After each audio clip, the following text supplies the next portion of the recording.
where those two things are equal, and then you don't offer any higher quality at the low quality. Now you have to weight these also by how many of them there are, but if there were equal amount, that's what you would do. Okay. So,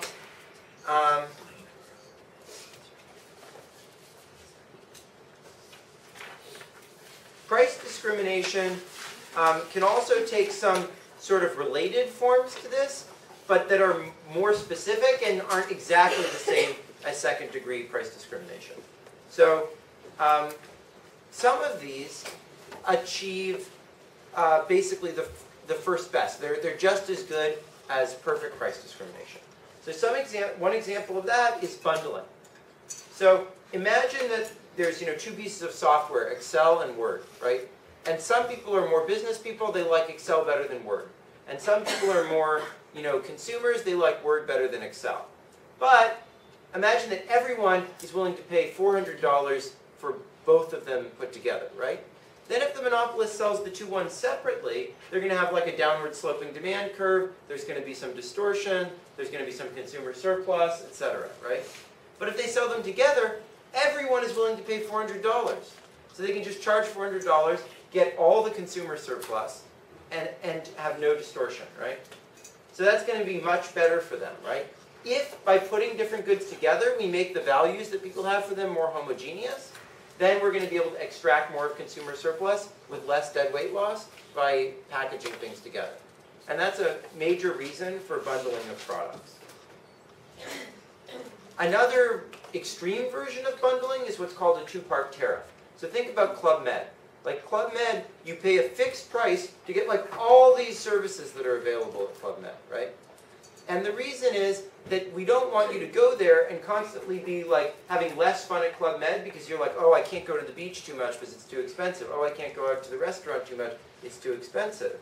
So what they do is they charge for like the right to get in, and then they just make everything really nice there so you'll be willing to pay a lot to get in. And so that doesn't distort at all how much you purchase once you're there. It only distorts how many people come there, right? Another great example of that is Rhapsody. I don't know if anyone uses Rhapsody, but Rhapsody charges you like a monthly fee to access like a ton of music, right? So you don't pay for the individual piece of music, so you get the maximum amount of value you can out of your musical experience, and then you just pay for the right to have access to it. Yeah, Sam?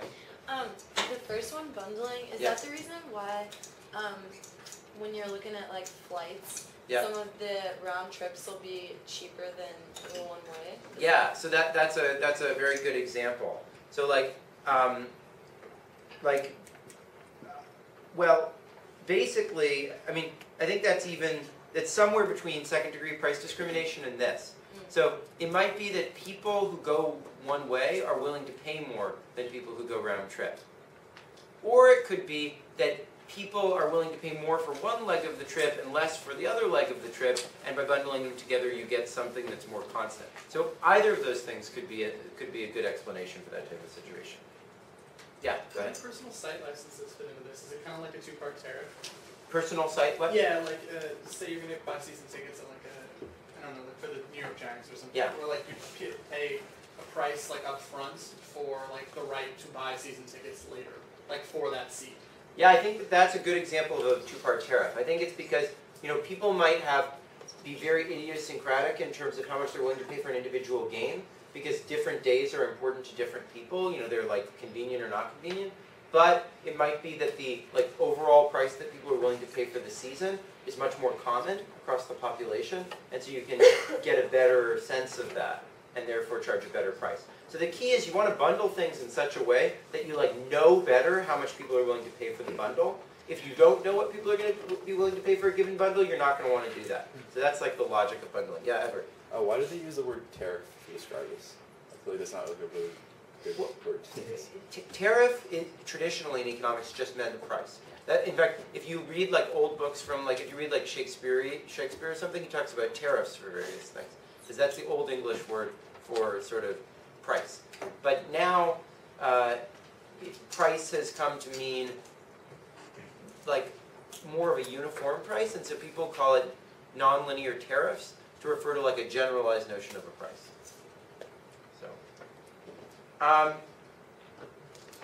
So this can operate pretty close to being like perfect price discrimination, because if you really know what everyone's willing to pay by bundling things or charging a 2-part tariff in the right way, then you can achieve a lot of efficiency. Okay. On the other hand, there's some other forms of price discrimination that are like pretty darn inefficient, actually. So one example of this is loyalty or personalized discounts. So CVS, yeah, Amanda. I have a question. Yeah. Would like all-you-can-eat restaurant, like all-you-can-eat meat, be that? Prodigio. Well, yeah, you could think if you live in a country where there are at least some class of people who are willing to pay a certain constant amount across people for an incredibly filling Sunday afternoon dinner, late lunch, then I think that it makes a lot of sense to like offer an all-you-can-eat meal, because people might differ in terms of how much they're going to eat, but they're like willing to pay the same amount for like that experience. Whereas if you live in a country where the amount that people are willing to pay for different things like indicates how much they want to buy at the place, indicates how much they're willing to pay for the experience of coming there, then you want to charge for the individual items. So it's very dependent on what the demand looks like for the product. So CVS tries to do all this stuff to track what you purchase, and then they offer you targeted discounts, and that can be really good because it can get very close to perfect price discrimination. But if people figure out how to game the system, it can be really perverse, right? Imagine that, and I actually have some quite odd friends who are like this, who try to think, oh, what is exactly the combination of purchases I need to make to get a big number of extra care things? And that could be incredibly inefficient, right? Because people would buy a whole bunch of stuff that they don't even want just to get a discount from CVS, right? So that could be really efficient, but it could also be really inefficient if you've got smart people who can figure out how to game the system. Another example is sales. So a very common strategy for department stores or outlet stores is to periodically offer sales. And the reason is that some people come to the store and they just have to have whatever they want to buy right then, right? And those people you want to charge a high price because they're probably people who are quite wealthy and can afford to pay for it. Whereas the people who wait for the sales are usually the people who are able to pay less, right?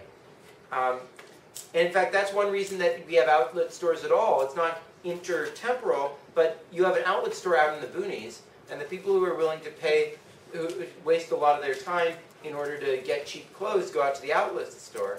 But the people who just want convenience go to the big mall, right? This is probably one of the most common forms of price discrimination. Another example of it is hotel rooms and airline tickets. Usually if you book way in advance, you can get a cheap price on an airline ticket. If you book the day before, you can get a cheap price on the airline ticket. But if you book a few weeks in advance, then you pay a high price. And the reason is that people who book way ahead of time are discount hunters. People who book just the moment before are people who are very flexible and so don't care about traveling exactly this weekend. But people who book a few weeks in advance are probably business travelers whose company's covering it and are willing to pay anything, right? And so you want to charge them a high price. Another example of very inefficient stuff like this is what are called add-ons or obfuscation. So if you think about hotels, hotels often might be cheap up front, but then when you get there it's $25 for the internet, and a zillion dollars if you pick up anything out of the minibar, even to put in your own stuff into the fridge, right? Or the restaurant in the hotel is incredibly expensive. And the reason is that the people who are sort of stupid or rich enough not to care about that stuff and to actually eat the stuff, you want to charge them a high price. But you want to charge a low price to the other people, right? Printers are another example of this. Printer cartridges are super expensive, but printers are quite cheap. Why do you do that? Well, because people who are not smart enough to read the fine print and realize what the printer cartridges cost, you're able to charge them a higher price, right? And there's many other examples of that, of like, you know, it sounds like a great deal until you see all the hidden stuff afterwards. And in fact, I love a particular song from Les Miserables, which is all about this. So there's this innkeeper in Les Miserables named Thénardier who describes his pricing policies, and he says, you know, we charge reasonable prices plus a little extra on the side, and rather than subjecting you to my singing, I will actually play this for you. More than welcome, bridal suite is occupied. Reasonable charges plus some little extras on the side. Charge for the lights, extra for the mics, 2% for looking in the mirror twice. Here a little slice, and there a little cut, 3% for sleeping with the window shut. When it comes to fixing prices, there are lots of tricks he knows. How it all increases, all them bits and pieces. Jesus, it's amazing how it grows. So anyway, if you go to the Atlantis Hotel in the Caribbean, you will know what this song is about. There's like nothing to eat on that island except their food. And it's like $50 a meal for like a crappy burger. And like to go use a towel to go in the pool is like, you know, $100 or something like this, right? So,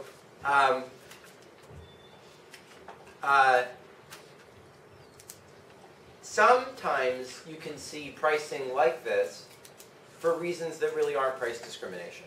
They're just differences in cost. So one example of that is that it's really cheap for a movie theater to have you go see their movie like on a Sunday afternoon.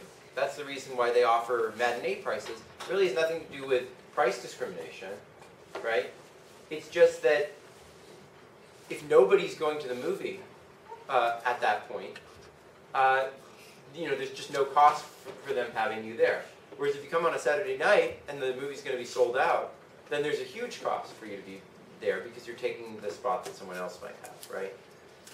This is called peak load pricing, and electricity is often priced this way too. It can be more expensive to buy electricity during the peak times. Yeah, Tejas. What's the difference between doing that and then versus what you're talking about with the airlines, like having the prices? I'm going to say it in just one moment. Yeah. Okay. Another example is it could be cheaper to sell goods in bundles. Like if you sold Microsoft Word and Excel separately, you'd have to pay for the different packages, and you'd have to pay for the distribution of these different things. So it might just be cheaper to put them together into one thing. So that's another reason you could have bundling. Another example is that some people may be cheaper to serve than other people are. So for example, in health insurance, people who are sick are much more expensive than people who are healthy. And you might charge people with a chronic health condition more, not because you're price discriminating against them, but just because they're more expensive to offer coverage to, right? Another reason why you might offer discounts for senior citizens, but definitely not for students, in movie theaters, is that senior citizens tend to just sit there and watch the movie, whereas young people can be very loud and rowdy, right? So the key question then is why, as exactly what Tejas said, which is why are these things not price discrimination and the other stuff was? And the key thing is all these are driven by the costs to the firm. The other things were driven by how much people were willing to pay. So when a price is targeted at how much people are willing to pay, it's discrimination. When it's targeted at your costs, it's not discrimination, it's just dynamic pricing. And in fact, charging the same price over time can be a form of discrimination if the costs are different. So think about parking lots. Parking lots do charge a little bit lower price during the day than other times, but not really very much. And that's clearly price discrimination. Because there's clearly sometimes the day when there's no one in the parking lot, and there's no cost to them for you to park there. So the price should be really low, but the demand isn't lower, and so they charge a high price. You see what I mean? And so actually, even a constant price can be discriminatory if the cost